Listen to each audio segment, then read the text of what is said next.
From abandoned lighthouses to secret clubs, these are 7 secret and obscure places in America.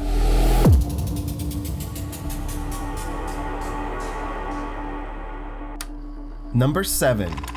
Kiska Island, Alaska. The first European discovery of Kiska was made in 1741 by the Danish-born Russian explorer Vitus Bering on his second voyage during the Great Northern Expedition. Prior to European contact, the island was settled for thousands of years by native peoples. The United States bought Alaska from the Russian Empire in 1867. Unsurprisingly, the Aleutian Islands, which Kiska is part of, were part of the deal. During World War II, the Japanese managed to take over Kiska when they captured the sole inhabitants of the island, a small US Navy weather detachment consisting of 10 men and their loyal dog. During the winter of 1942 through 1943, the Japanese reinforced and fortified the islands to prevent a US operation across the Kuril Islands.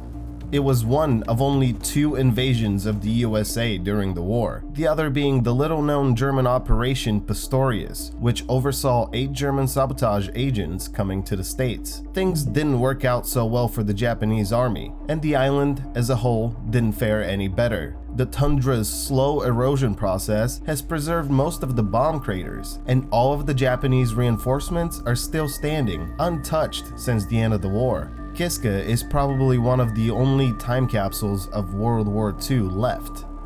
Oh, I almost forgot. The island also features an active volcano. Since Kiska is part of the Aleutian Islands wilderness, it's not easy to get there, and you might need special permissions. Number 6. Bohemian Grove, California.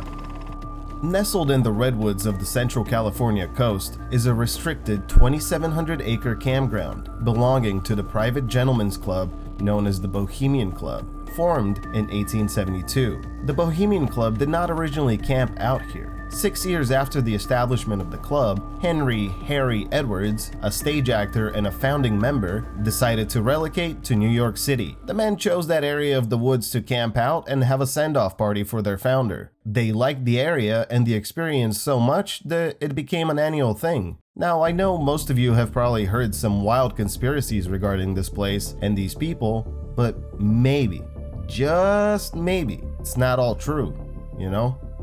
Especially in the beginning, the club was nothing more than a few artists getting together to, hang out. In 1899, the club decided to buy the location from a local logging company and slowly expanded their land ownership as the years went on. The club's members also became more varied as time went on, from former US presidents to influential businessmen and scientists. The club's motto is, and always has been, "Weaving spiders come not here," meaning business deals and outside worries should be left at the door. I sound like I'm shilling for the Bohemian Grove, don't I? Let's get into some of the weird stuff, right? The annual camp starts off with the cremation of care, a ritual production that's an allegorical banishing of worldly cares. Sounds pretty dope, looks pretty weird. On July 15th, 2000, Alex Jones infiltrated the club grounds and filmed the production. He claimed that it was an ancient, Canaanite, Luciferian, Babylon mystery religion ceremony, and that the owl statue behind the stage was being worshipped as Moloch, a god associated with child sacrifice through fire or war. After his expose, the Bohemian Club was raided by the FBI and local authorities. Every member was arrested and charged to the fullest extent of the law. Just kidding. Nothing happened. Nothing ever happens. Anyway, the way I see it, if any backroom deals or conspiracies are done at the Bohemian Club, it would be at their clubhouse in San Francisco, not at their annual frat party. Number 5. Mercury, Nevada. If you find yourself northbound on the US 95, some 65 miles northwest of Las Vegas, in the near distance you will spot a small town. Problem is, you can't go in there. Mercury, Nevada is a closed village situated within the Nevada National Security Site and was constructed by the Atomic Energy Commission. It housed staff for the Jackass Flats test site and nearby Nevada Test Site 400. By the 1960s, there were about 10,000 people living here, and the town even had shopping facilities, a movie theater, even a school. Pretty much everything that 1960s Americans wanted and needed.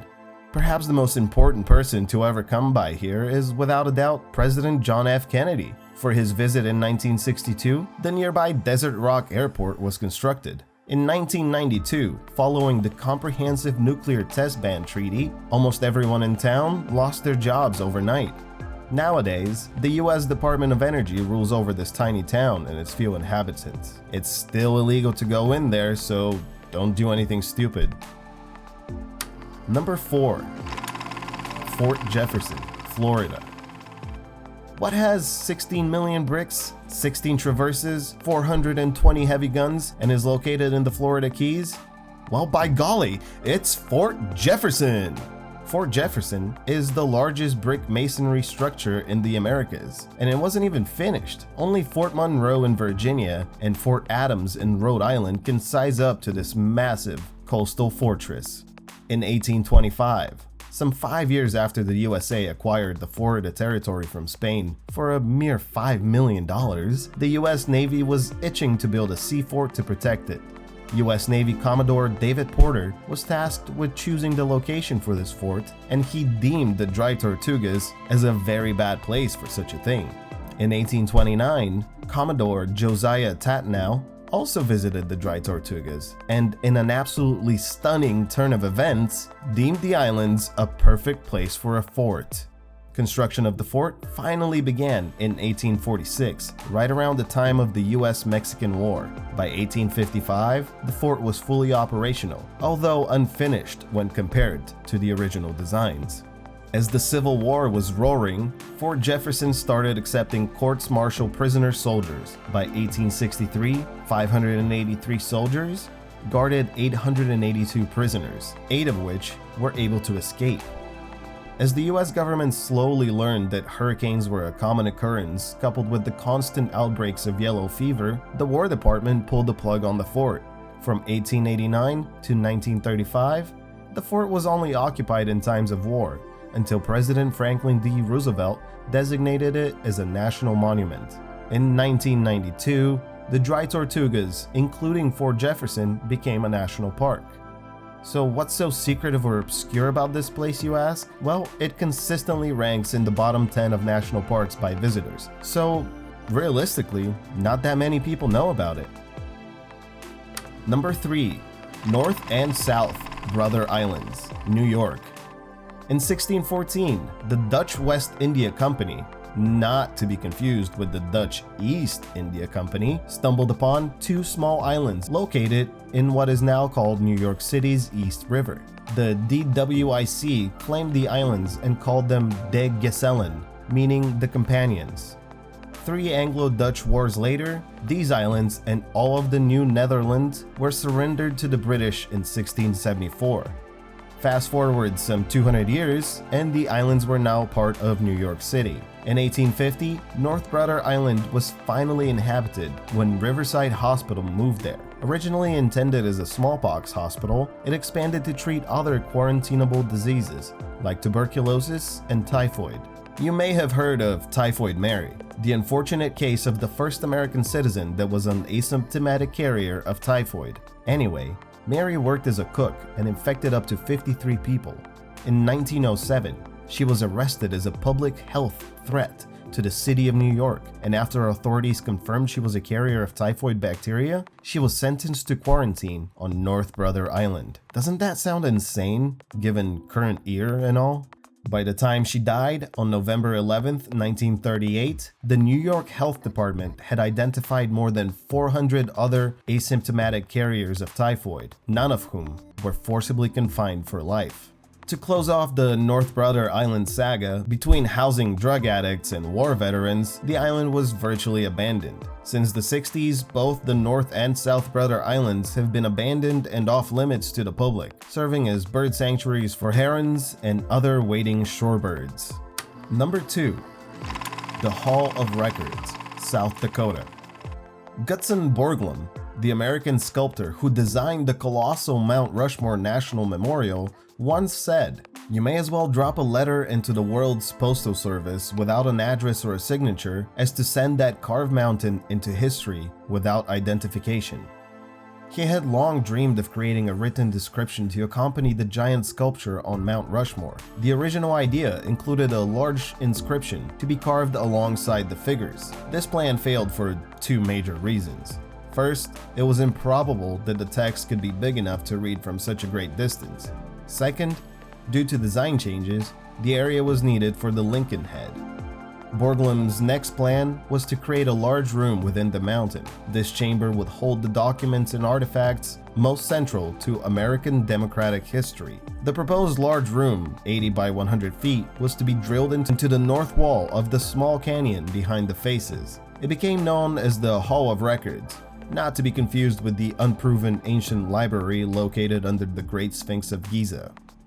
Construction of the hall took place between July 1938 and July 1939. Work halted in 1939 when Congress directed that construction should be executed only on the faces. With Borglum's death, all work on the memorial stopped by October 31st, 1941. The idea did not die with the man though. In 1998, a small repository of records was placed in the hall entry. It consists of a teak wood box inside a titanium vault covered by a granite capstone. Number 1. Tillamook Rock Light, Oregon. Referred locally as Terrible Tilly, this deactivated lighthouse is situated on a tiny basalt rock in the Pacific Ocean.